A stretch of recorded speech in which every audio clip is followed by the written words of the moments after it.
Johnny here from Guitar Blocks. This video we're going to look at sliding a note. If you remember from the last video, which was sounding a note, we were just anywhere we wanted to be. Didn't really matter where. This time we're going to be in a specific place for a reason, because we're going to use it later on, so we might as well practice there. So you're going to remember these fret markers. You've got 3, 5, and 7. This is where we're at now. You should remember them all, but right now let's just listen and remember those, 3, 5, and 7. And we're going to be actually between the 5 and the 7 and after the 7.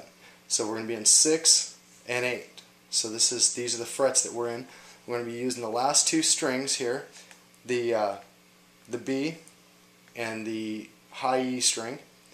And I'm not going to tell you what notes we're going to be on here because it's not important at this point. What is important is this slide that I'm going to show you is not a fancy trick or anything like that. It's actually a tool you're going to use to go from one position of the scale to another. And sliding on the strings effectively is something that you're going to have to learn, and so we might as well learn it now. And what we're going to use is we're going to use the bottom part of the G blues scale that we'll see later on, and you'll remember this when we do it then, and you'll be glad we did this slide. So what we're going to do is we're going to basically slide in with your ring finger from the 3rd fret all the way to the 8th fret. And then if you notice, I'm wiggling my hand. If you pull against the fretboard, let your thumb off and wiggle your hand. Gives you a little bit of sustain, a little bit of vibrato effect.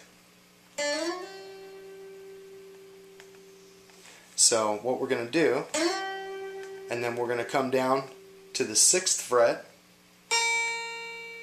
on the high E, and then the 8th. So you've got, and then backwards.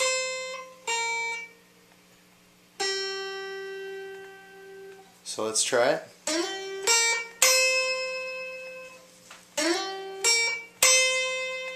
So we're going on the B string, the second one up, sliding from the 3rd fret to the 8th fret, and then we're going to drop down to the high E string down here, the very bottom, and we're going to go to the 6th fret and then to the 8th fret. And we're going to skip this one here in the middle. It might be kind of difficult to see, but you'll get what I'm saying when you try to practice this. So,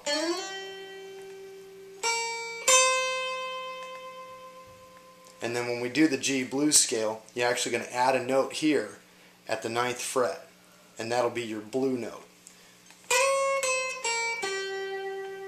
And you can hear that kind of bluesy sound. Cool thing is, with this little scale, this little piece of a scale is all it is, you can do a lot. You can actually make melodies, you can do all kinds of stuff. It's just a few notes, but you can configure them any way you want, and there's not going to be any wrong way for you to play them in any certain order. You can go from to here,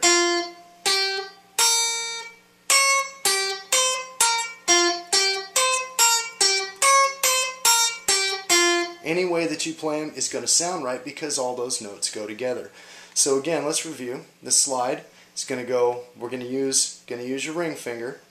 We're going to go from the 3rd fret all the way down to the 8th fret.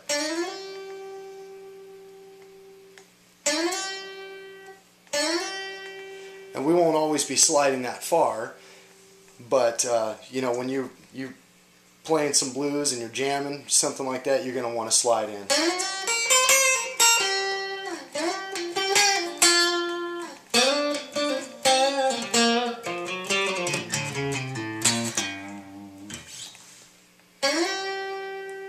This is what we're looking at. I know you guys missed a little bit of that upper piece of the scale, but we're not worried about that right now. Just kind of an example of stuff you'll be doing later. We'll talk about bending strings.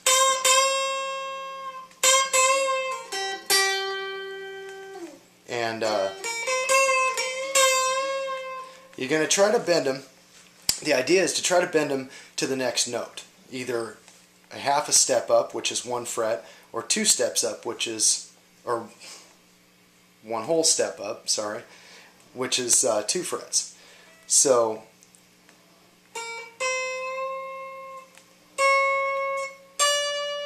we want to make this sound.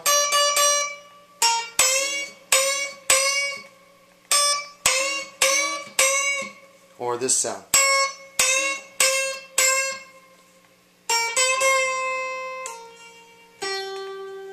And slide in.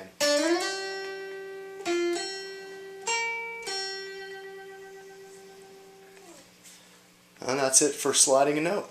Practice that a little bit. It doesn't really matter, kind of like the sounding a note. It doesn't matter where you practice, but if you practice in a place we're going to use later, it's going to help you. So, you know, I would say try to practice here between the 6th and the 8th, where we were at. That's the lower half, the second position of the G major blues scale, the movable scale. And so you're going to want to practice there if, you know, if possible. If you can't remember that, or if it's bugging you, or you don't like the sound or something, you can pretty much practice that anywhere you want. Just slide in. And you can do it with any finger. But it's good to do it with this ring finger because that's the one you're going to be sliding with. You're going to get down to the end of a scale. Not the end, but to the part where you want to transition to the next position. That's going to be the one that slides over. So learning to slide that finger over is going to be important. It's going to be a tool that you need to know if you want to play the guitar. You want to play it correctly. So.